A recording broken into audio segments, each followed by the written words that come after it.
I noticed that in the beginning of Blood Demon Rising, there is a cult ritual that happens. Is this cult in any way inspired by the film Eyes Wide Shut? Yeah.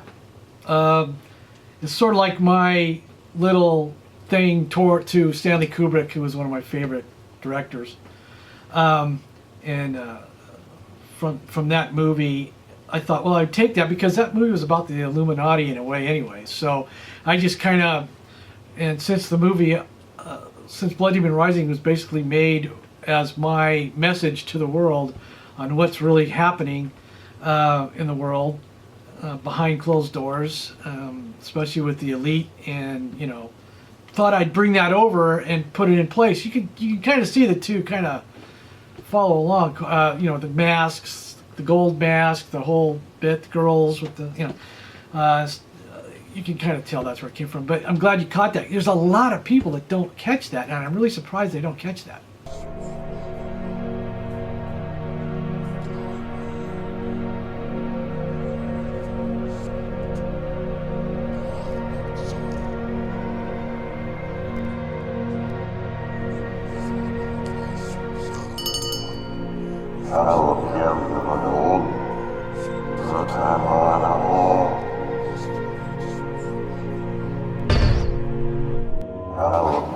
What does the evil little girl represent in Blood Demon Rising? Evil little girl. You mean from a story standpoint or from the real life standpoint of what I did it for?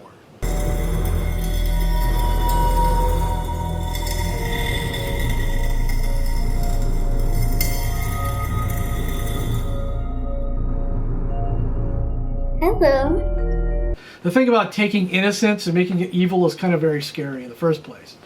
And so doing that really amplified a little bit of what the girl was, especially at the very end when we do the reveal. But my main reason now, as far as story structure goes, that was for story structure. For what I was trying to show, that takes on a whole different meaning now. I have to go cut that heart out of that little bitch that has my dress. Maybe I'll cut your heart out too. But for now, I gotta go. Bye. Would you say that you were trying to present the story, what you were really trying to say, in a way that you would hope the audience would feel is secular and not trying to promote a religious agenda or any one particular dogma? Right, I wasn't trying to push anything. It wasn't made to be a religious movie at all. Okay, in any way, shape, or form, at all.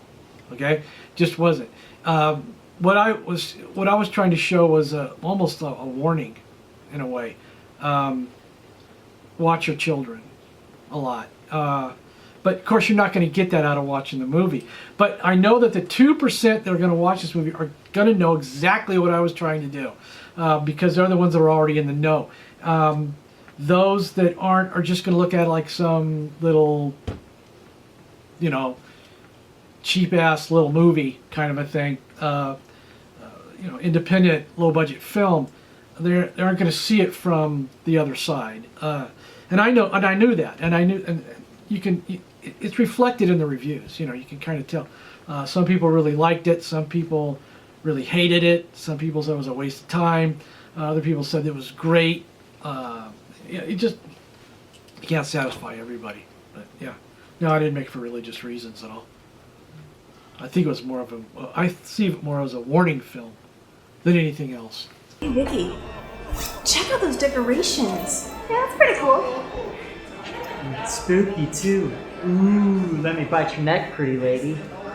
Oh, okay. That's no slamming on my neck. For the research, for the entertainment part, for all those people that just like horror and sci-fi that aren't really looking for, some kind of deeper meaning in the movie, we had to make it, so everybody would kind of get a kick out of it. And so that's the whole reason we had to have the priest, you have to have the, that's why we have Bruce Reach played the father of the church. He had the guy with the whitish gray hair. We had him play the part as if he was Irish because we thought that would be kind of fun. Hey, hi. Please, pick it up. But how do you know this? Where did you get this? The Catholic Church has many such artifacts in its vaults to be used when the time comes. The haunted house amusement is the microcosm of the media because it's entertainment also, just like the media is entertainment. So you have all these things happening within this haunted house amusement, which is really happening out there. No matter how much they try to cover it up, you can't. Everything in the film has to do with something that's going on. Even the checkered floors, why there's a checkered floor, or, you know, the rabbit, the hands coming out after Dave in the movie, and you know, all these things. The girl on the slab cut open, and all this stuff has a meaning, and people that understand what's going on out there in the real world will grasp that, will understand that. So yeah, that's. Do you have any funny stories about the cast? Like, did anyone show up drunk or forget their lines or something like that? Oh, that happened all the time. Not the drunk part, the forgetting the lines, but the drunk part did actually happen. This is the bad part about doing small independent cinema, is you have to deal with who you have. So what do you think? You think we might have a problem? Once you shoot them, they're pretty much yours. You've got to keep them. Because you can't go back and shoot a lot of stuff. You know, lights would fall over at the wrong time, of course. People would slip on the fake blood and fall down. You know, just hilarious stuff. One girl walked away and a guy stepped on the thing she was wearing and she ripped off and was totally nude underneath. Just stuff like that. It was, you know, we had a great time. It was a lot of fun to make these pictures. It really is.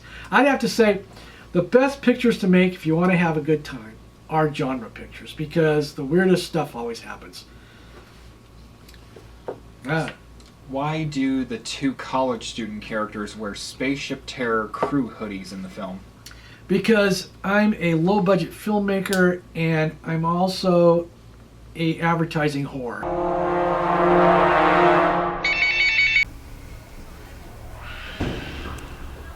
Nothing.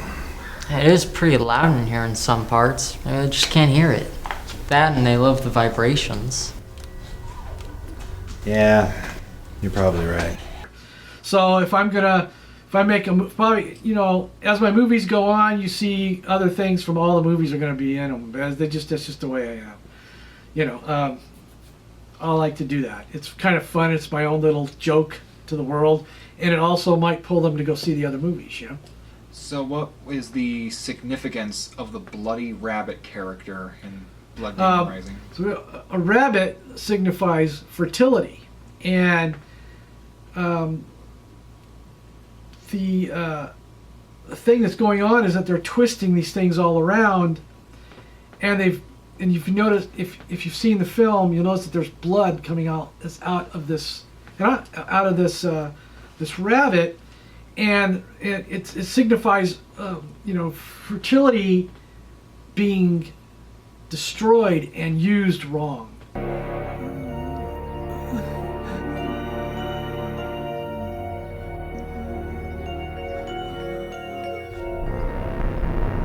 Fuck. Is she real?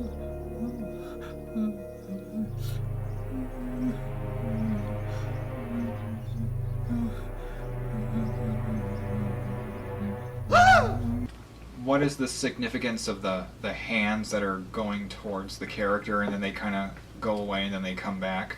Well, for my reason was to show that the outside influence trying to drag people into their belief system. Are you lost? Hey, little girl. Why do you have a knife? Do you like my dress? Well, yeah, it's really pretty. They were innocent, and they were in the middle of this demonic, evil place. And So the arms were kind of like reaching out to get them.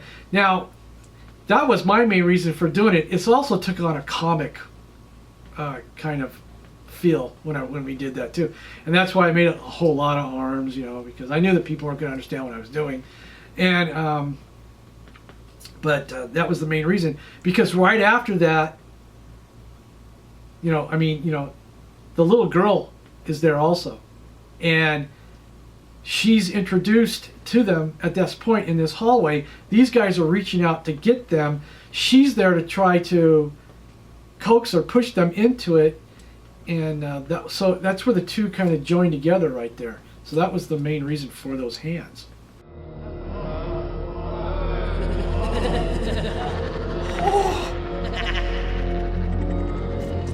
Give me the knife. Don't give me the knife. Just.